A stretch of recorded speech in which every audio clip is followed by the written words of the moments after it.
ਵਾਹਿਗੁਰੂ ਜੀ ਕਾ ਖਾਲਸਾ ਵਾਹਿਗੁਰੂ ਜੀ ਕੀ ਫਤਿਹ। TV84 ਦੇ ਸਾਰੇ ਦਰਸ਼ਕ ਤੇ ਸਰੋਤੇ ਜਿਹੜੇ ਇਸ ਵਕਤ ਸਾਡੇ ਨਾਲ ਦੁਨੀਆ ਭਰ ਦੇ ਵਿੱਚੋਂ ਜੁੜੇ ਹੋਏ ਆ, ਆਪ ਸਭ ਦਾ TV84 ਦੇ ਇਸ ਗੁਫ਼ਤਗੂ ਪ੍ਰੋਗਰਾਮ ਦੇ ਵਿੱਚ ਮੈਂ ਅਮਰਵੀਰ ਸਿੰਘ ਤਹਿ ਦਿਲੋਂ ਸਵਾਗਤ ਕਰਦਾ। ਵੀਰਜ਼, ਅੱਜ ਅਸੀਂ ਕਸ਼ਮੀਰ ਦੀ ਜਿਹੜੀ ਸਿਚੁਏਸ਼ਨ ਹੈ ਉਹਦੇ ਤੇ ਵਿਚਾਰ ਚਰਚਾ ਕਰਾਂਗੇ। ਕਸ਼ਮੀਰ ਦੇ ਵਿੱਚ ਲੋਕਡਾਊਨ ਕੀਤਿਆਂ, ਕਸ਼ਮੀਰ ਨੂੰ ਬੰਦ ਕੀਤਿਆਂ ਕੰਪਲੀਟਲੀ 80 ਦਿਨ ਜਿਹੜੇ ਹੈਗੇ ਆ ਉਹ ਬੀਤ ਚੁੱਕੇ ਆ ਤੇ ਅੱਜ ਵੀ ਜਿਹੜੀ ਕਸ਼ਮੀਰ ਦੀ ਸਥਿਤੀ ਆ ਉਹ ਜਿਉਂ ਦੀ ਤਿਉਂ ਬਰਕਰਾਰ ਹੈ। ਜਿੱਥੇ ਇੱਕ ਪਾਸੇ ਭਾਰਤ ਦੀ ਮੋਦੀ ਸਰਕਾਰ ਵੱਲੋਂ ਇਹ ਦਾਅਵੇ ਕੀਤੇ ਜਾ ਰਹੇ ਨੇ ਕਿ ਕਸ਼ਮੀਰ ਦੀ ਸਿਚੁਏਸ਼ਨ ਨੂੰ ਸੁਧਾਰਨ ਦੇ ਲਈ, ਉੱਥੇ ਇਕਨੋਮਿਕਲ ਗਰੋਥ ਲੈ ਕੇ ਆਉਣ ਦੇ ਲਈ, ਕਸ਼ਮੀਰ ਦੀ ਨੁਹਾਰ ਬਦਲਣ ਦੇ ਲਈ, ਇੱਕ ਨਵਾਂ ਕਸ਼ਮੀਰ ਸਿਰਜਣ ਦੇ ਲਈ ਜਿਹੜਾ ਇਹ ਕਦਮ ਹੈ 370 ਧਾਰਾ ਹਟਾਉਣ ਦਾ ਤੇ ਕਸ਼ਮੀਰ ਨੂੰ ਵੰਡਣ ਦਾ, ਉਹ ਚੁੱਕਿਆ ਗਿਆ। ਪਰ ਜਿਹੜੇ ਹਾਲਾਤ ਨੇ ਇਸ ਵਕਤ ਉੱਥੇ ਬਣੇ ਹੋਏ ਜਾਂ ਜਿਹੜਾ ਲੋਕਾਂ ਦਾ ਰਿਐਕਸ਼ਨ ਹੈ ਉਹ ਕੁਝ ਹੋਰ ਹੀ ਬਿਆਨ ਕਰ ਰਿਹਾ ਹੈ। ਉਹ ਸਿੱਧੇ ਤੌਰ ਤੇ ਇਹ ਗੱਲ ਕਹਿ ਰਿਹਾ ਹੈ ਕਿ ਕਸ਼ਮੀਰ ਦੇ ਵਿੱਚ ਜੋ ਇਹ ਚੱਲ ਰਿਹਾ ਹੈ ਉਹ ਹਿਊਮਨ ਰਾਈਟਸ ਦੀ ਵਾਇਲੇਸ਼ਨ ਹੈ ਤੇ ਕਸ਼ਮੀਰੀਆਂ ਦੇ ਨਾਲ ਧੱਕਾ ਹੈ। ਹਜ਼ਾਰਾਂ ਦੀ ਤਾਦਾਦ ਦੇ ਵਿੱਚ 4000 ਤੋਂ ਜ਼ਿਆਦਾ ਦੀ ਤਾਦਾਦ ਦੇ ਵਿੱਚ ਮੋਦੀ ਸਰਕਾਰ ਆਪ ਖੁਦ ਮੰਨ ਚੁੱਕੀ ਹੈ ਕਿ ਉੱਥੇ ਕਸ਼ਮੀਰੀ ਜਿਹੜੇ 4000 ਤੋਂ ਜ਼ਿਆਦਾ ਕਸ਼ਮੀਰੀ ਐਕਟਿਵਿਸਟ ਨੇ, ਜਿਨ੍ਹਾਂ ਦੇ ਵਿੱਚ ਬੱਚੇ ਵੀ ਸ਼ਾਮਲ ਨੇ, ਉਹਨਾਂ ਨੂੰ ਗ੍ਰਿਫਤਾਰ ਕੀਤਾ ਗਿਆ PSA ਪਬਲਿਕ ਸੇਫਟੀ ਐਕਟ ਦੇ ਤਹਿਤ। ਸੋ ਜਿਹੜੀ ਇਹ ਸਿਚੁਏਸ਼ਨ ਹੈ ਇਹਦੇ ਲਈ ਬਾਹਰੋਂ ਅਸੀਂ ਕੀ ਕਰ ਸਕਦੇ ਹਾਂ, ਕੀ ਕਰ ਰਹੇ ਹਾਂ ਤੇ ਇੰਟਰਨੈਸ਼ਨਲ ਕਮਿਊਨਿਟੀ ਇਸ ਸਿਚੁਏਸ਼ਨ ਨੂੰ ਸੁਧਾਰਨ ਦੇ ਵਿੱਚ ਕੀ ਯੋਗਦਾਨ ਪਾ ਰਹੀ ਹੈ ਜਾਂ ਪਾ ਸਕਦੀ ਹੈ, ਇਹ ਬੜੇ ਵੱਡੇ ਸਵਾਲ ਨੇ। ਜਿਵੇਂ ਸਿਚੁਏਸ਼ਨ ਜਿਉਂ ਦੀ ਤਿਉਂ ਬਣੀ ਹੋਈ ਹੈ ਤੇ ਆਉਣ ਵਾਲੇ ਸਮੇਂ ਦੇ ਵਿੱਚ ਇਹ ਕਿੱਧਰ ਨੂੰ ਜਾ ਸਕਦੀ ਹੈ ਗੱਲ, ਇਸ ਦੇ ਉੱਤੇ ਗੱਲਬਾਤ ਦੇ ਲਈ ਅੱਜ ਸਾਡੇ ਨਾਲ ਆਜ਼ਾਦ ਕਸ਼ਮੀਰ ਤੋਂ ਜਿਹੜੀ ਆਜ਼ਾਦ ਕਸ਼ਮੀਰ ਦੀ ਕੌਂਸਲ ਹੈ ਉਹਦੇ ਐਕਸ ਮੈਂਬਰ ਸਰਦਾਰ ਸਵਾਰ ਖਾਨ ਸਾਹਿਬ ਇਸ ਵਕਤ ਸਾਡੇ ਨਾਲ ਸਟੂਡੀਓ ਦੇ ਵਿੱਚ ਮੌਜੂਦ ਨੇ, ਜਿਨ੍ਹਾਂ ਨੇ ਪਿਛਲੇ ਦਹਾਕਿਆਂ ਦੇ ਵਿੱਚ ਕਸ਼ਮੀਰ ਇਸ਼ੂ ਨੂੰ ਇੱਥੇ ਨਿਊਯਾਰਕ ਦੇ ਵਿੱਚ ਜਿਉਂਦਾ ਰੱਖਿਆ ਹੋਇਆ, ਉਹਦੇ ਤੇ ਬੜੇ ਲੰਬੇ ਸਮੇਂ ਤੋਂ ਕੰਮ ਕਰ ਰਹੇ ਨੇ। ਆਓ ਇਹਨਾਂ ਨਾਲ ਮਿਲ ਕੇ ਅੱਜ ਦੀ ਇਸ ਵਿਚਾਰ ਚਰਚਾ ਦੀ ਅਸੀਂ ਸ਼ੁਰੂਆਤ ਕਰਦੇ ਹਾਂ। ਸਰਦਾਰ ਸਵਾਰ ਖਾਨ ਸਾਹਿਬ, ਤੁਹਾਡਾ ਸਵਾਗਤ ਹੈ ਜੀ। ਬਹੁਤ ਬਹੁਤ ਸਤਿ ਸ੍ਰੀ ਅਕਾਲ ਸਰਕਾਰ। ਮੈਂ TV84 ਦਾ ਸ਼ੁਕਰਗੁਜ਼ਾਰ ਹਾਂ ਕਿ ਤੁਸੀਂ ਕਸ਼ਮੀਰ ਦੇ ਹਵਾਲੇ ਨਾਲ ਅੱਜ ਦਾ ਪ੍ਰੋਗਰਾਮ ਕੀਤਾ। ਇਸ ਤੋਂ ਪਹਿਲੇ ਵੀ ਤੁਸੀਂ ਪ੍ਰੋਗਰਾਮ ਕਰਦੇ ਹੋ ਤਾਂ ਅੱਜ ਦਾ ਪ੍ਰੋਗਰਾਮ ਕੀਤਾ, ਮੈਂ ਤੁਹਾਡਾ ਸ਼ੁਕਰੀਆ ਅਦਾ ਕਰਦਾ ਜੀ। ਸਰਦਾਰ ਸਵਾਰ ਖਾਨ ਸਾਹਿਬ, ਮੈਂ ਸ਼ੁਰੂ ਕਰਨੀ ਚਾਹੂੰਗਾ ਜਿਹੜੀ ਅੱਜ ਦੀ ਗੱਲਬਾਤ ਹੈ। ਮੈਂ ਇਹ ਵੀ ਜਾਣਨ ਦੇ ਵਿੱਚ ਆਇਆ ਕਿ ਤੁਸੀਂ ਇੱਕ ਪ੍ਰੋਟੈਸਟ ਵੀ ਆਉਣ ਵਾਲੇ ਸੰਡੇ ਨੂੰ ਜਿਹੜਾ ਹੈ 27 ਅਕਤੂਬਰ ਨੂੰ ਯੂਨਾਈਟਿਡ ਨੇਸ਼ਨਸ ਦੇ ਸਾਹਮਣੇ ਕਰਨ ਜਾ ਰਹੇ ਹੋ। ਸੋ ਜਿੱਥੇ ਇਹ ਪ੍ਰੋਟੈਸਟ ਉਲੀਕੇ ਜਾ ਰਹੇ ਆ, ਜਾਂ ਅਸੀਂ ਯੂਨਾਈਟਿਡ ਨੇਸ਼ਨ ਜਨਰਲ ਅਸੈਂਬਲੀ ਦਾ ਇਜਲਾਸ ਦੇਖਿਆ ਪਿਛਲੇ ਮਹੀਨੇ ਦੇ ਵਿੱਚ, ਜਿੱਥੇ ਇਮਰਾਨ ਖਾਨ ਸਾਹਿਬ ਨੇ ਆਏ ਨੇ, ਪਾਕਿਸਤਾਨ ਦੇ ਪ੍ਰਧਾਨ ਮੰਤਰੀ, ਉਹਨਾਂ ਨੇ ਕਸ਼ਮੀਰ ਦਾ ਇਸ਼ੂ ਰੇਜ਼ ਕੀਤਾ।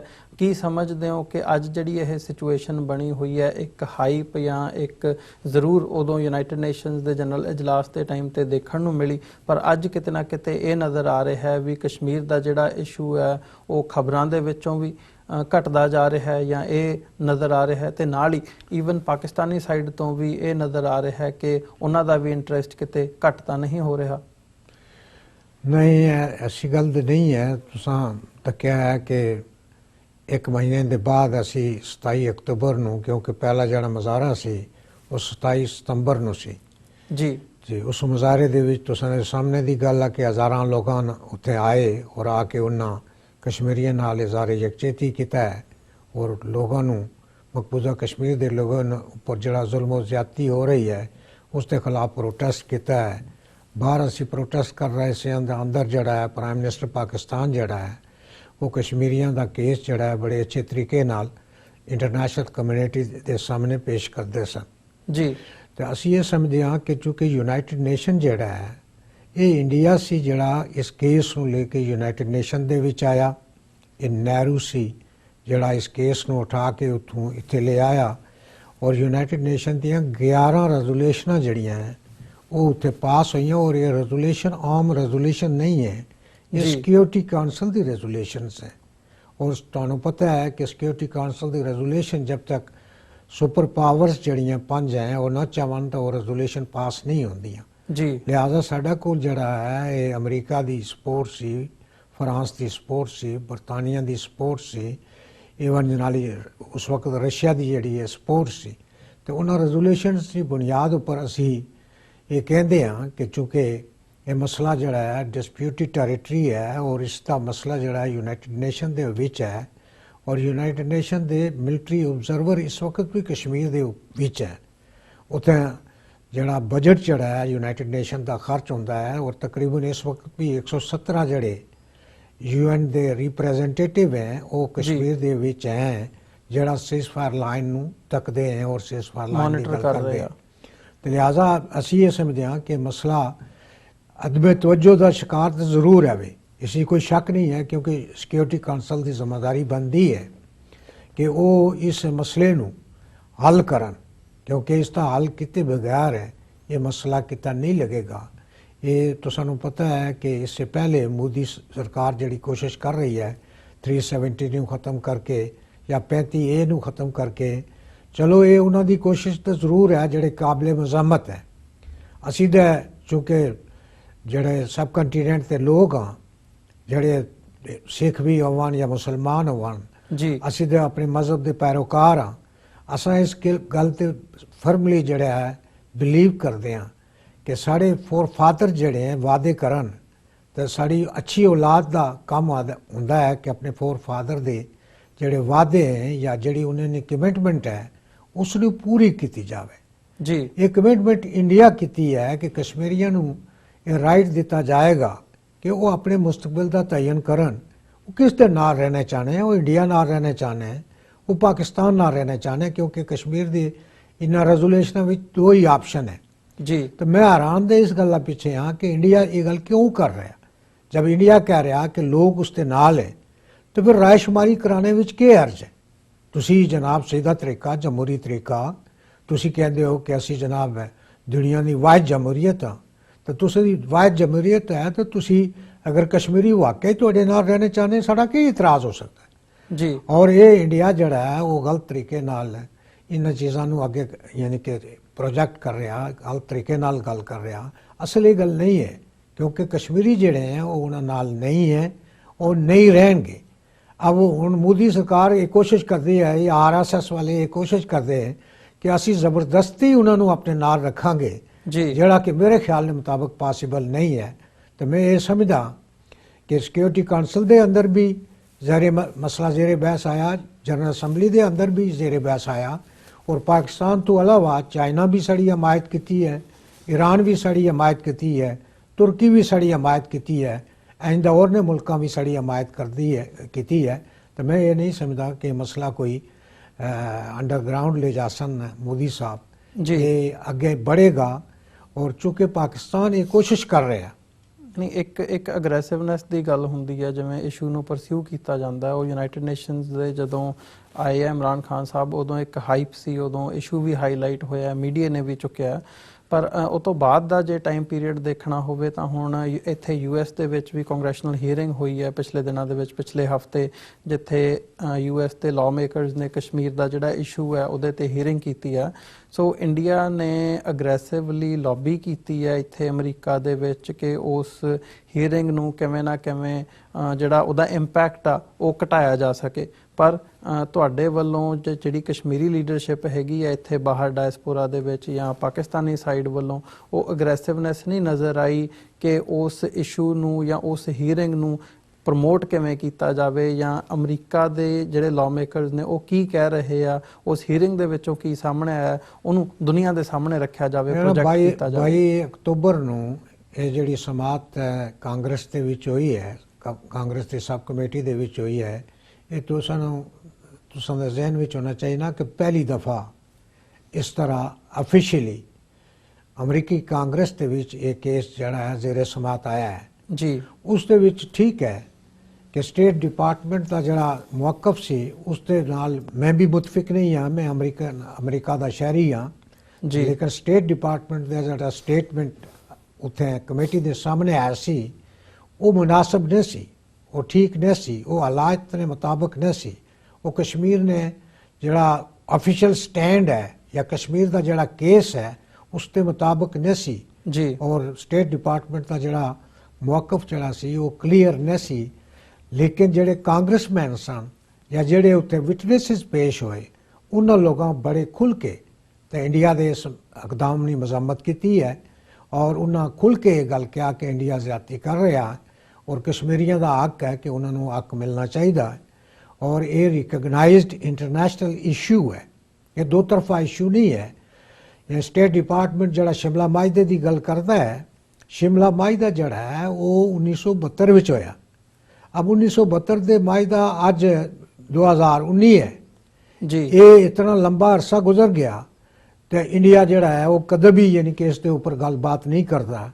और पाकिस्तान दे विच नाली यानी कि मसले नूं हल करने वास्ते दो तरफा बातचीत भी पाकिस्तान हमेशा ये ऑफर करता है कि असी बह के भी गल कर सकते हैं। जी। लेकिन इसका मतलब ये नहीं है कि ये मसला इंटरनेशनल नहीं है। अगर इंटरनेशनल नहीं है तो उत्थे जनाब यूनाइटेड नेशन के मिलिट्री ऑब्जर्वर उत्थे की कर दे। जाहिर है ये सिक्योरिटी काउंसिल के एजेंडे उपर मौजूद है, इंटरनेशनल जनाली रिकगनाइज इशू है।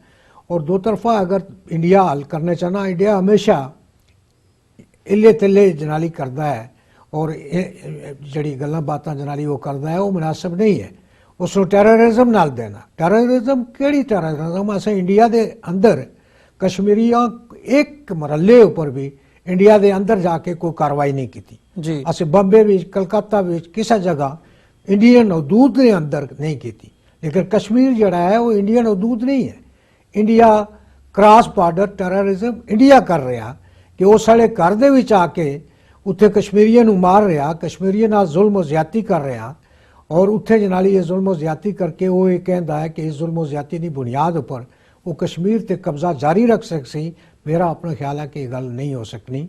तो कांग्रेस के विच भी ये चीज़ जेरे समात आई है और इंटरनेशनली यानी इंडोनेशिया दे विच भी ये गल जनाली है, मलेशिया दे विच भी है, इंग्लैंड दे विच भी है, जगह जगह ये चीज़ां जड़ियाँ हैं डिस्कस हो रही हैं और इंटरनेशनली कम्यूनिटी जड़ी है वो हमवार हो रही है। और उसते यानी कि राय आमा जड़ी है साढ़े हक विच कश्मीरियों के हक विच जा रही है और उसके विच लोग साढ़े नूं तावन दे रहे। तो जड़ा 27 अक्तूबर नूं भी असां मुज़ाहरा इस गल्ला रखा है कि 27 अक्तूबर 1947 हिंदुस्तान अपनी फौजां उत्थे मकबूजा कश्मीर विच दाखिल कीती सी। अब वो हिंदुस्तान कहता है कि हरी सिंह जनाली सानू अपील की सी तो अज तक कोई डॉकूमेंट तो सामने नहीं ले आ सकिया। अज तक तो हिंदुस्तान ये नहीं दस सकिया कि उस उत्थे फौजां जड़ियां भेजियां वो क्यों भेजियां, किस वजह तो भेजियां। क्योंकि हरी सिंह की कोई डॉकूमेंट कोई एक्सेशन उन्होंने नाल इंडिया के नाल प्रूव नहीं है। जितने भी हिस्टोरीयन है उन्होंने उस पर वर्क किया, उन्होंने जनाब लंडन लाइब्रेरी में गए, जगह जगह गए, लेकिन कोई ऐसा डॉकूमेंट इंडिया सामने नहीं आन सकिया कि हरी सिंह उन्होंने कहा हुआ है कि तुसी फौजां भेजो। ये पटेल का चक्कर सी और पटेल और नेहरू चक्कर चला के कश्मीर उपर फौजां भेजियां और उठा के कश्मीर का इशू जड़ा है यूनाइटेड नेशन में ले आए और इत्थे ले आके इसनूं लिंगर आउन करने की कोशिश कर रहे। तो हुण भी जड़ा यानी कि मोदी सरकार जी कोशिश कर रही है कि कश्मीर नूं तकसीम करके लद्दाख नूं जनाली सेंटर टैरेटरी करार दिता। उत्थे असैम्बली नहीं होएगी, उत्थे क्यों नहीं असैम्बली होएगी? अगर तुहाडे अपने उसूल के मुताबिक ही गल की जाए जिहड़ी गल तुसी करते हो, तो अगर वो इंडिया का हिस्सा है तो एक इलाके में किस तरह जमहूरीयत हुई, किसने केड़ी डेफिनेशन में है कि जी उत्थे असैम्बली नहीं होएगी, उत्थे राइट ऑफ वोट नहीं होएगा, उत्थे कुछ नहीं होएगा। ये जड़ा है उन्होंने ख्वाम ख्याली है और ये जड़ा इंटरनेशनल कुव्वतां नूं ब्राइब करने की कोशिश है। क्योंकि बाज़ ऐसी इंटरनेशनल कुव्वतां हैं जिहड़ियां उस इलाके दे विच इंटरस्ट रखती हैं, उन्होंने ब्राइब करने की कोशिश है। तो मेरा अपना ख्याल ये है कि इंशाअल्लाह ऐसी गल नहीं है। पाकिस्तानी कौम जिहड़ी है वो कश्मीरियों नाल है और पाकिस्तानी गवर्नमेंट जिहड़ी है वो भी कश्मीरियों के नाल है। आए रोज़ सीज़फायर लाइन उपर गड़बड़ हो रही है और बिल्कुल जनाब तुसां चंद दिन पहले इंडिया के CNC ये गल कही है कि असें कश्मीर के अंदर जाके स्ट्राइक की है।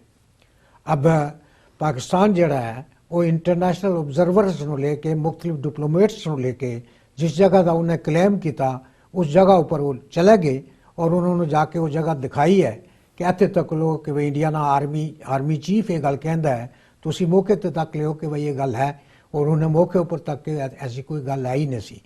तो लिहाजा इंडिया जड़ा है ये झूठा प्रोपेगेंडा कर रहा, झूठी गल्लां कर रहा। इंशाअल्लाह ताला मेरा चूंकि सारा केस जेनवन है, असी कोई इंडिया के खिलाफ, मैं अज भी कहता इतनी जुल्म और ज्यादती ने बावजूद असी कोई इंडिया के खिलाफ नहीं हाँ। असी राइट ऑफ वोट मंग रहे हैं, ये मेरा पैदाशी हक है। दुनिया की कोई ताकत इस तो मैनू जनाली अगे पीछे नहीं कर सकती कि राइट ऑफ वोट मंग रहे ਅਸੀਂ ਵੋਟ ਦੇ ਜ਼ਰੀਏ ਫੈਸਲਾ ਕਰਨੇ ਚਾਹੁੰਦੇ ਹਾਂ। ਲੇਕਿਨ ਅਗਰ ਇੰਡੀਆ ਇਹ ਚਾਹੁੰਦਾ ਹੈ ਕਿ ਜੀ ਵੋਟ ਦੇ ਜ਼ਰੀਏ ਨਹੀਂ ਬੰਦੂਕ ਦੇ ਜ਼ਰੀਏ ਫੈਸਲਾ ਕਰਨਾ ਹੈ, ਤਾਂ ਫਿਰ ਉਸ ਦਾ ਨਤੀਜਾ ਤੁਸੀਂ ਤੱਕ ਲਿਓ ਕਿ ਇੰਡੀਆ ਵੀ ਐਟਮੀ ਕੁਵਤ ਹੈ, ਪਾਕਿਸਤਾਨ ਵੀ ਐਟਮੀ ਕੁਵਤ ਹੈ, ਤਾਂ ਅਸੀਂ ਵੀ ਅਗਰ ਬੰਦੂਕ ਪੱਕੀ ਉਠਾਈਏ, ਮੈਂ ਯਾਨੀ ਬੰਦੂਕ ਦੇ ਹੱਕ ਵਿੱਚ ਨਹੀਂ ਹਾਂ ਜੀ, ਕਿਉਂਕਿ ਬੰਦੂਕ ਜਿਹੜਾ ਹੈ ਉਹ ਮਸਲੇ ਦਾ ਹੱਲ ਨਹੀਂ ਹੈ ਔਰ ਉਸ ਦੇ ਵਿੱਚ ਖੂਨ ਬਹਿੰਦਾ ਹੈ। ਖੂਨ ਬਹਾਨਾ ਅੱਛੀ ਬਾਤ ਨਹੀਂ ਹੈ, ਮੈਂ ਇਸ ਦੇ ਹੱਕ ਵਿੱਚ ਨਹੀਂ ਹਾਂ। ਲੇਕਿਨ ਜਿਹੜੀ ਸੂਰਤ ਹਾਲ ਇੰਡੀਆ ਪੈਦਾ ਕਰ ਰਿਹਾ, ਇਹ ਬੰਦੂਕ ਦੀ ਤਰਫ ਸਾਨੂੰ ਲੈ ਜਾ ਰਿਹਾ, ਤਾਂ ਬੰਦੂਕ ਦੇ ਜ਼ਰੀਏ ਕੋਈ ਕਿਸੇ ਉੱਪਰ ਜਨਾਲੀ ਕਬਜ਼ਾ ਨਹੀਂ ਕਰ ਸਕਦਾ ਔਰ ਕਿਸੇ ਉੱਪਰ ਨਹੀਂ ਹੋ ਸਕਦਾ।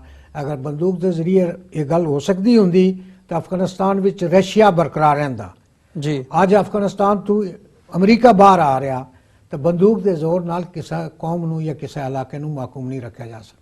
ਜੀ, ਸਰਦਾਰ ਸਵਾਰ ਖਾਨ ਸਾਹਿਬ, ਅਸੀਂ ਜਦੋਂ ਡਾਇਸਪੋਰਾ ਦੇ ਵਿੱਚ ਬੈਠੇ ਹਾਂ ਤਾਂ ਬਾਹਰੋਂ ਅਸੀਂ ਕੀ ਕਰ ਸਕਦੇ ਹਾਂ ਕਿ ਕਸ਼ਮੀਰ ਦੀ ਜਿਹੜੀ ਇਸ ਵਕਤ ਸਿਚੁਏਸ਼ਨ ਹੈ, ਜਿਵੇਂ ਆਫੀਸ਼ੀਅਲੀ ਇਹ ਫਿਗਰਸ ਨੇ ਕਿ 4000 ਦੀਆਂ ਗ੍ਰਿਫਤਾਰੀਆਂ ਅਰੈਸਟ ਉੱਥੇ ਹੋਈਆਂ ਨੇ ਕਸ਼ਮੀਰ ਦੇ ਵਿੱਚ, ਜਿਹੜੇ ਬੱਚੇ ਵੀ ਨੇ ਉਹਨਾਂ ਨੂੰ ਵੀ ਅਰੈਸਟ ਕੀਤਾ ਗਿਆ। ਸੋ ਜਿਹੜੀ ਕਿ ਅਨਆਫੀਸ਼ੀਅਲ ਇਹ ਗਿਣਤੀ 15000 ਦੇ ਕਰੀਬ ਦੱਸੀ ਜਾ ਰਹੀ ਹੈ। ਸੋ ਤੁਸੀਂ ਆਜ਼ਾਦ ਕਸ਼ਮੀਰ ਦੇ ਕੌਂਸਲ ਮੈਂਬਰ ਵੀ ਰਹਿ ਚੁੱਕੇ ਹੋ। ਆਜ਼ਾਦ ਕਸ਼ਮੀਰੀ ਜਿਹੜੀ ਡਾਇਸਪੋਰਾ ਦੇ ਵਿੱਚ ਇੱਥੇ ਵਸਦੇ ਆ, ਉਹ ਕੀ ਕਰ ਰਹੇ ਆ ਇਸ ਵਕਤ ਨਾਰਿਆਂ ਜਾਂ ਪ੍ਰੋਟੈਸਟ ਤੋਂ ਇਲਾਵਾ ਬਿਯੋਂਡ ਜਾ ਕੇ, ਤਾਂ ਕਿ ਜਿਹੜੀ ਕਸ਼ਮੀਰ ਸਿਚੁਏਸ਼ਨ ਹੈ ਜਾਂ ਜਿਹੜੇ ਕਸ਼ਮੀਰ ਦੇ ਵਿੱਚ ਲੋਕ ਨੇ ਜਿਨ੍ਹਾਂ ਹਾਲਾਤਾਂ ਦੇ ਵਿੱਚ ਰਹਿ ਰਹੇ ਨੇ, ਉਹਨਾਂ ਦੀ ਕਿਸੇ ਤਰੀਕੇ ਨਾਲ ਮਦਦ ਕੀਤੀ ਜਾ ਸਕੇ? ਦੇਖੋ ਜੀ, ਸਾਡਾ ਬਰਾਹ ਰਾਸਤ ਚੁੱਕੇ ਇੰਟਰਨੈਟ ਵੀ ਬੰਦ ਹੈ, ਮੀਡੀਆ ਵੀ ਬੰਦ ਹੈ। ਉੱਥੇ ਨੂੰ ਜਿਹੜੇ ਇੰਡੀਆ ਦੇ ਜਿਹੜੇ ਰਿਪੋਰਟਰ ਹੈ ਉਹ ਉੱਥੇ ਤਾਂ ਜਾਂਦੇ ਹੈ, ਲੇਕਿਨ ਬਾਹਰ ਤੋਂ ਕੋਈ ਰਾਬਤਾ ਜਿਹੜਾ ਹੈ ਇੰਟਰਨੈਸ਼ਨਲ ਮੀਡੀਆ ਦਾ ਉੱਥੇ ਯਾਨੀ ਕਿ ਜਿਹੜਾ ਹੈ ਉਹ ਨਹੀਂ ਹੈ। ਸਾਡਾ ਬਰਾਹ ਰਾਸਤ ਮਕਬੂਜ਼ਾ ਕਸ਼ਮੀਰ ਦੇ ਲੋਕਾਂ ਨਾਲ ਐਸ ਸੱਚ ਰਾਬਤਾ ਨਹੀਂ ਹੈ, ਕਿਉਂਕਿ ਟੈਲੀਫੋਨ ਦੀ ਸਹੂਲਤ ਵੀ ਜਿਹੜੀ ਹੈ ਉਹਨਾਂ ਨੂੰ ਪੂਰੇ ਤੌਰ ਉੱਪਰ ਮੁਹੱਈਆ ਨਹੀਂ ਕੀਤੀ ਗਈ। ਇੰਟਰਨੈਟ ਤਾਂ ਟੋਟਲੀ ਬੰਦ ਹੈ। ਜਿਹੜਾ ਇਹ ਫਿਗਰ 4000 ਇੰਡੀਆ ਦੱਸਦਾ ਹੈ, ਇਹ ਗਲਤ ਫਿਗਰ ਹੈ। ਸਾਡੇ ਆਪਣੇ ਜਿਹੜੀ ਇਤਲਾਤ ਦੇ ਮੁਤਾਬਕ ਉਹ 20 ਤੋਂ 25000 ਲੋਕਾਂ ਨੂੰ ਉੱਥੇ ਨਜ਼ਰਬੰਦ ਕੀਤਾ ਗਿਆ। ਇੰਡੀਆ ਦੀ ਆਮੀ ਜਿਹੜੀ ਕੁਵਤਾਂ ਹੈ, ਇੰਡੀਆ ਦੀ ਆਮੀ ਜਿਹੜੇ ਨੈਸ਼ਨਲ ਕਾਨਫਰੰਸ ਹੈ ਜਾਂ ਮਹਿਬੂਬਾ ਮੁਫਤੀ ਦੀ ਜਿਹੜੀ ਪਾਰਟੀ ਹੈ, ਉਹ ਇੰਡੀਆ ਦੇ ਯੂਨੀਅਨ ਦੇ ਆਮੀ ਲੋਕ ਸਨ। ਉਹ ਵੀ ਬਿਹਾਈਂਡ ਬਾਰ ਹੈ, ਯਾਨੀ ਉਹ ਵੀ ਸਾਹਮਣੇ ਨਹੀਂ ਆ ਸਕਦੇ, ਉਹ ਵੀ ਸਟੇਟਮੈਂਟ ਨਹੀਂ ਦੇ ਸਕਦੇ, ਉਹ ਵੀ ਕੋਈ ਜਲਸਾ ਜਲੂਸ ਨਹੀਂ ਕਰ ਸਕਦੇ, ਕੁਝ ਨਹੀਂ ਕਰ ਸਕਦੇ। ਤੇ ਲਿਹਾਜ਼ਾ ਯਾਨੀ ਕਿ ਜਿਹੜਾ ਉਹਨਾਂ ਦਾ ਫਿਗਰ ਹੈ ਇਹ ਗਲਤ ਹੈ। ਉੱਥੇ ਹਜ਼ਾਰਾਂ ਲੋਕ ਹੈ ਔਰ ਉੱਤੇ ਸਿਰਫ ਕਸ਼ਮੀਰ ਦੇ ਅੰਦਰ ਹੀ ਉਹਨਾਂ ਨੂੰ ਨਹੀਂ ਰੱਖਿਆ ਗਿਆ, ਬਲਕਿ ਕਸ਼ਮੀਰ ਤੋਂ ਜਹਾਜ਼ਾਂ ਦੇ ਜ਼ਰੀਏ ਉਠਾ ਕੇ ਮੁਖਤਲਿਫ ਇੰਡੀਆ ਦੇ ਇਲਾਕੇ ਵਿੱਚ ਉਹਨਾਂ ਨੂੰ ਲਿਜਾਇਆ ਜਾ ਰਿਹਾ ਔਰ ਉੱਥੇ ਉਹਨਾਂ ਨੂੰ ਟਾਰਚਰ ਕੀਤਾ ਜਾ ਰਿਹਾ। तमाम ਮੁਸਲਮਾਨ ਜਿਹੜੀ ਲੀਡਰਸ਼ਿਪ ਹੈ ਉਹ ਨਜ਼ਰਬੰਦ ਹੈ ਔਰ ਉਹਦੇ ਜਿਹੜੇ ਛੋਟੇ ਬੱਚਿਆਂ ਨਾਲ ਵੀ ਉਹ ਜ਼ਿਆਦਤੀ ਹੋ ਰਹੀ ਹੈ, ਔਰਤਾਂ ਨਾਲ ਜਿਹੜੀ ਹੈ ਉਹ ਜ਼ਿਆਦਤੀ ਹੋ ਰਹੀ ਹੈ। ਔਰ ਇਸ ਤਨਾਜ਼ਰ ਵਿੱਚ ਅਸੀਂ ਮਾਸਵਾਈ ਇੰਟਰਨੈਸ਼ਨਲ ਕਮਿਊਨਿਟੀ ਨੂੰ ਜਗਾਉਣ ਤੋਂ ਇਲਾਵਾ ਅਸੀਂ ਕੀ ਕਰ ਸਕਦੇ ਹਾਂ? ਜਬ ਰਾਬਤੇ ਹੀ ਨਹੀਂ ਹੈ ਤਾਂ ਅਸੀਂ ਕੀ ਕਰ ਸਕਦੇ ਹਾਂ? ਅਸੀਂ ਜਨਾਬ ਸਹੀ ਜਲਸਾ ਜਲੂਸ ਜਾਂ ਇੰਟਰਨੈਸ਼ਨਲ ਕਮਿਊਨਿਟੀ ਦੇ ਜ਼ਮੀਰ ਜਗਾਉਣ ਵਾਸਤੇ ਕੋਸ਼ਿਸ਼ ਕਰ ਸਕਦੇ ਹਾਂ, ਕਾਂਗਰਸਮੈਨਾਂ ਨਾਲ ਰਾਬਤਾ ਕਰ ਸਕਦੇ ਹਾਂ, ਆਕਸੇ ਦੂਸਰੇ ਲੋਕਾਂ ਨਾਲ ਕਰ ਸਕਦੇ ਹਾਂ। ਔਰ ਦੁਨੀਆ ਦੇ ਸਾਰੇ ਖਿੱਤੇ ਵਿੱਚ ਹਰ ਜਗ੍ਹਾ ਉੱਪਰ ਇਹ ਗੱਲ ਹੋ ਰਹੀ ਹੈ। 27 ਅਕਤੂਬਰ ਨੂੰ ਹੁਣ ਸਾਰੀ ਦੁਨੀਆ ਵਿੱਚ ਜਨਾਲੀ ਯਾਨੀ ਕਿ ਖਾਓ ਲੰਡਨ ਹੋਵੇ, ਖਾਓ ਮਿਡਲ ਈਸਟ ਦੇ ਮੁਮਾਲਕ ਹੋਣ, ਖਾਓ ਯੂਰਪ ਦੇ ਮੁਮਾਲਕ ਹੋਣ, ਖਾ ਅਮਰੀਕਾ ਹੋਵੇ ਜੀ, ਯਾਨੀ ਡੈਲਸ ਵਿੱਚ ਵੀ ਮੁਜ਼ਾਹਰਾ ਹੋਏਗਾ, ਯਾਨੀ ਆਪਣਾ ਸ਼ਿਕਾਗੋ ਵਿੱਚ ਵੀ ਯਾਨੀ ਕਿ ਮੁਜ਼ਾਹਰਾ ਹੋਏਗਾ, ਨਿਊਯਾਰਕ ਦੇ ਵਿੱਚ ਵੀ ਮੁਜ਼ਾਹਰਾ ਹੋਏਗਾ, ਇਸੇ ਤਰ੍ਹਾਂ ਨਾਰਵੇ ਵਿੱਚ ਯਾਨੀ ਕਿ ਮੁਜ਼ਾਹਰਾ ਹੋਏਗਾ, ਡੈਨਮਾਰਕ ਵਿੱਚ ਯਾਨੀ ਕਿ ਮੁਜ਼ਾਹਰਾ ਹੋਏਗਾ, ਲੰਡਨ ਇੰਡੀਅਨ ਐਮਬੈਸੀ ਦੇ ਸਾਹਮਣੇ ਮੁਜ਼ਾਹਰਾ ਹੋਏਗਾ। ਤੇ ਲਿਹਾਜ਼ਾ ਅਸੀਂ ਇਹ ਗੱਲ ਕਰ ਸਕਦੇ ਹਾਂ ਔਰ ਉਹ ਗੱਲ ਅਸੀਂ ਕਰ ਰਹੇ ਹਾਂ। ਜੀ, ਤੁਹਾਨੂੰ ਲੱਗਦਾ ਵੀ ਜਿੱਦਾਂ ਦੀ ਸਿਚੁਏਸ਼ਨ, ਜਿਵੇਂ ਟਰੰਪ ਸਾਹਿਬ ਨੇ ਵੀ ਮੀਡੀਏਸ਼ਨ ਦੀ ਗੱਲ ਕੀਤੀ ਹੈ, ਇੱਕ ਤੋਂ ਜ਼ਿਆਦਾ ਵਾਰ ਕੀਤੀ ਹੈ, ਤੇ ਓਵਰਆਲ ਤੁਸੀਂ ਵੀ ਗੱਲ ਕਰ ਰਹੇ ਹੋ ਵੀ ਟਰਕੀ ਦਾ ਵੀ ਸਮਰਥਨ ਹੈ ਤੇ ਅਦਰਵਾਈਜ਼ ਹੋਰ ਵੀ ਜਿਹੜੇ ਨੇਸ਼ਨਸ ਨੇ ਉਹ ਸਮਰਥਨ ਦੇ ਰਹੇ ਆ ਕਸ਼ਮੀਰ ਇਸ਼ੂ ਨੂੰ, ਪਰ ਜਿਸ ਹਿਸਾਬ ਨਾਲ ਇੰਡੀਅਨ ਗਵਰਨਮੈਂਟ ਇਹਨੂੰ ਕੀ ਕਹਿੰਦੇ ਆ ਇੰਟਰਨੈਸ਼ਨਲੀ ਆਪਣਾ ਜਿਹੜਾ ਕੇਸ ਹੈ ਉਹ ਪ੍ਰੋਜੈਕਟ ਕਰ ਰਹੀ ਹੈ, ਇਹਦਾ ਸੋਲੂਸ਼ਨ ਕਿਵੇਂ ਨਜ਼ਰ ਆ ਰਿਹਾ ਹੈ? ਵੀ ਇੰਟਰਨੈਸ਼ਨਲ ਕਮਿਊਨਿਟੀ ਕੀ ਲੱਗਦਾ ਕਿ ਉਹ ਇਸ ਹਿਸਾਬ ਨਾਲ ਡੀਲ ਕਰ ਰਹੇ ਆ ਵੀ ਇਹਦਾ ਸੋਲੂਸ਼ਨ ਨਿਕਲ ਸਕਦਾ ਸੁਹਿਰਦਤਾ ਦੇ ਨਾਲ? ਦੇਖੋ ਨਾ ਜੀ, ਇੰਡੀਆ ਦਾ ਚੁੱਕੇ 1.3 ਕਰੋੜ ਦਾ ਜਿਹੜਾ ਮਗਰਬ ਦੇ ਜਿਹੜੇ ਮਮਾਲਕ ਹੈ ਬਿਜ਼ਨਸ ਉਹ ਆਪਣੇ ਬਿਜ਼ਨਸ ਮੁਫਾਦਾਤ ਨੇ ਤਹਿਤ ਗੱਲ ਕਰਦੇ, ਕਿਸੇ ਉਸੂਲ ਦੇ ਤਹਿਤ ਨਹੀਂ ਕਰਦੇ। ਮੈਂ ਬੇਸ਼ੁਮਾਰ ਅਮਰੀਕੀ ਕਾਂਗਰਸ ਦੇ ਲੋਕਾਂ ਨਾਲ ਬਾਤਚੀਤ ਹੋਈ ਹੈ ਤੇ ਉਹ ਇਹ ਗੱਲ ਹਮੇਸ਼ਾ ਇਹ ਗੱਲ ਕਹਿੰਦੇ ਕਿ ਚूंकि ਇੰਡੀਆ ਦੀ ਪਾਪੂਲੇਸ਼ਨ ਬੜੀ ਹੈ, ਸਾਰਾ ਤਜਾਰਤੀ ਮਫਾਦਾਤ ਹੈ, ਲੇਕਿਨ ਤਜਾਰਤੀ ਮਫਾਦਾਤ ਨਾਲ ਇਹ ਗੱਲ ਜ਼ਿਹਨ ਵਿੱਚ ਰੱਖਣਾ ਚਾਹੀਦਾ ਕਿ ਉਸੂਲ ਵੀ ਤਾਂ ਕੋਈ ਚੀਜ਼ ਹੁੰਦੀ ਹੈ। ਉਸੂਲ ਦੇ ਤਹਿਤ ਜਨਾਬ ਜਿਹੜਾ ਹੈ ਇੰਟਰਨੈਸ਼ਨਲ ਕਮਿਊਨਿਟੀ ਨੂੰ ਕਸ਼ਮੀਰੀਆਂ ਦੀ ਸਪੋਰਟ ਕਰਨੀ ਚਾਹੀਦੀ। ਇਹ ਯੂਨਾਈਟਿਡ ਨੇਸ਼ਨ ਜਿਹੜੀ ਹੈ ਇਸ ਦਾ ਯਾਨੀ ਕਿ ਕਿਆਮ ਦਾ ਮਕਸਦ ਹੀ ਜਿਹੜਾ ਸੀ तमाम ਕੌਮਾਂ ਨੇ ਹਕੂਕ ਦਾ ਤਹਫੁਜ਼ ਸੀ, ਔਰ ਇਸ ਦਾ ਚਾਰਟਰ ਵੀ ਇਹ ਗੱਲ ਕਹਿੰਦਾ ਹੈ ਕਿ तमाम ਕੌਮਾਂ ਦਾ ਹਕੂਕ ਦਾ ਤਹਫੁਜ਼ ਜਿਹੜਾ ਹੈ ਮੁਨਾਸਬ ਤਰੀਕੇ ਨਾਲ ਹੋਣਾ ਚਾਹੀਦਾ ਜੀ। ਇਹ ਜਿਹੜਾ ਯੂਨਾਈਟਿਡ ਨੇਸ਼ਨ ਜਿਹੜੀ ਹੈ ਸੁਪਰ ਪਾਵਰਸ ਦਾ ਅੱਡਾ ਨਹੀਂ ਬਣਨਾ ਚਾਹੀਦਾ, ਬਲਕਿ तमाम ਜਿਹੜੇ ਛੋਟੀ ਬੜੀਆਂ ਕੌਮਾਂ ਹੈ ਉਹਨਾਂ ਨੂੰ ਮਿਲ ਜੁਲ ਕੇ ਇੰਟਰਨੈਸ਼ਨਲ ਵਰਲਡ ਆਰਡਰ ਨੂੰ ਬਿਹਤਰ ਤਰੀਕੇ ਨਾਲ ਕਰਨਾ ਚਾਹੀਦਾ। ਤਾਂ ਉਸ ਤਾਰੀਫ ਦੇ ਵਿੱਚ ਕਸ਼ਮੀਰੀ ਵੀ ਆਉਂਦੇ हैं। और मैं समझदा हाँ कि तजारती मफादात ने तहत अगर अमरीका इतना बड़ा मुल्क सी, नेटो दे इतनी बड़ी कुवत सी, अफगानिस्तान दे विच तो कुछ भी नहीं सी, लेकिन अफगानिस्तान विच अल्टीमेटली अमरीका नू भी तालिबान दे नाल गलबात के जरिए मसले नू हल करने उपर आना पिया। लिहाजा अगर इंडिया ये समझदा है, मोदी ये गल समझदा है कि मैं ताकत के जरिए गल कर लवांगा, तो ये गल नामुमकिन गल है। यानी उसदे विच मेरे अपने ख्याल के मुताबिक इस वक्त इंडिया दे विच मोदी नू ना सिर्फ अपने मुल्क की अपोजिशन इस मसले विच यानी कि उसके खिलाफ है, बल्कि कश्मीर के अंदर भी जड़ी है वो 5% भी हमायत नहीं है। वो उत्ते पंचायत का निज़ाम लिया के पंचायत के जरिए लोगों को खरीदने की जो केड़ी कोशिश कर रहा, ये गल नहीं हो सकेगी। तुसां जनाली श्रीनगर असैंबली नू खरीद के उत्थां दे मैंबरां कोलों 1957 विच एक करारदाद पास करा के इंडिया नाल एक्सेशन कराया सी कि जी इंडिया नाल असी एक्सेशन करते हैं, लेकिन वो एक्सेशन तो नहीं होया। 57 तो 2019 है, इस वक्त भी स्टिल जनाली डिस्प्यूटेड गल है, स्टिल जनाली कश्मीर का मसला उत्थे ही है। और मैं ये समझना कि 57 भी जड़ा इंडिया नू हमायत कश्मीर के अंदर मौजूद सी, इस वक्त वो भी मौजूद नहीं है। लिहाजा अगर इंडिया का एक ख्याल है कि इस तरह इस मसले को ख़त्म किया जा सकना, ये नामुमकिन बात है, ये कतई नहीं ख़त्म होएगी। लिहाजा मोदी नू ये चाहिए कि पाकिस्तान नू या इस ऐसे हालात ना पैदा करन कि उत्थे एटमी जंग का जनाली सूरत हाल पैदा होवे और इंसानियत तबाह होवे। तुसी जनाली कश्मीर लेंदियां सारे इंडिया नू तबाह करना है। अगर ये गल इस तरह आगे बढ़ी तो मैं तुहानू जनाब एक गारंटी नाल कह सकदा कि हिंदुस्तान के इस तरह हिस्से बखरे होंगे जिस तरह अफगानिस्तान में रशिया के हिस्से बखरे हो। जी सरदार सवार खान साहब, मैं जाते जाते जरूर चाहूँगा जोड़ा यह प्रोटेस्ट 27 अक्तूबर ਨੂੰ यूनाइटेड नेशनस के बाहर इत्थे न्यूयॉर्क ਦੇ ਵਿੱਚ ਹੋਣ ਜਾ ਰਿਹਾ है, इस ਦੇ ਮੁਤਲਕ ਤੁਸੀਂ ਕੋਈ ਮੈਸੇਜ ਸੰਦੇਸ਼ ਜਿਹੜੇ ਇਸ ਵਕਤ ਸਾਡੇ ਨਾਲ ਦਰਸ਼ਕ ਪੰਜਾਬੀ ਵੀ, ਸਿੱਖ ਵੀ ਤੇ ਮੁਸਲਮਾਨ ਭਰਾ ਵੀ, ਪਾਕਿਸਤਾਨੀ ਤੇ ਕਸ਼ਮੀਰੀ ਵੀ ਇਸ ਵਕਤ ਸਾਨੂੰ ਦੇਖ ਰਹੇ ਆ, ਉਹਨਾਂ ਨੂੰ ਕੋਈ ਮੈਸੇਜ ਕੋਈ ਸੰਦੇਸ਼ ਦੇਣਾ ਚਾਹੋ? ਦੇਖੋ ਜੀ, ਹਮੇਸ਼ਾ 27 ਅਕਤੂਬਰ ਨੂੰ ਅਸੀਂ ਯੂਮ ਸਿਆਹ ਬਣਾਉਂਦੇ ਹਾਂ। ਹਿੰਦੁਸਤਾਨ ਦੀ ਫੌਜਾਂ ਜਿਹੜੀਆਂ ਕਸ਼ਮੀਰ ਦੇ ਵਿੱਚ ਦਾਖਲ ਹੋਈ ਸੀਆਂ, ਤੇ ਮੈਂ ਤਵੱਕੋ ਰੱਖਦਾ ਹਾਂ ਕਿ ਸਿੱਖ ਭਰਾ ਵੀ ਆਣਗੇ उस डेमोनस्ट्रेशन ਦੇ ਵਿੱਚ ਕਸ਼ਮੀਰੀਆਂ ਨਾਲ ਇਜ਼ਹਾਰ ਯਕਜਹਿਤੀ ਕਰਨਗੇ, ਉਸ ਦੇ ਵਿੱਚ ਯਾਨੀ ਕਿ ਉਹ ਵੀ ਆਣਗੇ ਤਾਂ ਆਪਣਾ ਜਿਹੜਾ ਹਿੱਸਾ ਜਿਹੜਾ ਹੈ ਉਹ ਵਿੱਚ ਪਾਉਣ ਦੀ ਕੋਸ਼ਿਸ਼ ਕਰਨਗੇ। ਅਸੀਂ ਦੁਨੀਆ ਦੀ ਤਵੱਜੋ ਇਸ ਤਰਫ ਦਿਲਾਉਂਦੇ ਹੀ ਇਸ ਗੱਲਾਂ ਕਿ ਅਸੀਂ ਪੋਲੀਟੀਕਲ ਪ੍ਰੋਸੈਸ ਉੱਪਰ ਯਕੀਨ ਰੱਖਣ ਵਾਲੇ ਲੋਕ ਹਾਂ ਜੀ। ਅਸੀਂ ਚਾਹੁੰਦੇ ਹਾਂ ਕਿ ਇਹ ਮਸਲਾ ਜਿਹੜਾ ਹੈ ਇਹ ਬੰਦੂਕ ਦੀ ਤਰਫ ਨਾ ਜਾਏ। ਬੰਦੂਕ ਦੋਵਾਂ ਤਰਫ ਜਲ ਚਲੇਗੀ, ਇਹ इंडिया प्रोपेगेंडा करता है कि जी लोग आ गए, विच आ गया जनाब, पाकिस्तान तो आ गए, फलाना आ गया। यही चीज़ तो 1947 में इंडिया कह रहा सी कि 1947 में जो यूनाइटेड नेशन के आके केस दायर किया सी, उस वक्त यही इल्ज़ाम सी कि पाकिस्तान तो लोग आ गए। पर पाकिस्तान तो लोग आ गए तो पाकिस्तान तो लोग जेड़े तुसीं ये तको कि कश्मीरी 3 हिस्सों में तकसीम है। 3 लाख कश्मीरी जेड़े पाकिस्तान के अंदर रहिंदे, 50 लाख जेड़े कश्मीरी आज़ाद कश्मीर के अंदर रहिंदे, गिलगित बल्तिस्तान दे विच 15 लाख कश्मीरी उत्थे रहिंदे। तो जिस वक्त वो तकते हैं कि श्रीनगर दे विच साढ़े भैनां भरावां नाल यह जुल्म और ज्यादती हो रहा, तो उस तरह रिएक्शन तो कुदरती तौर पर है। मसला साढ़े लोगों का आपस में राबता ही कोई नहीं है।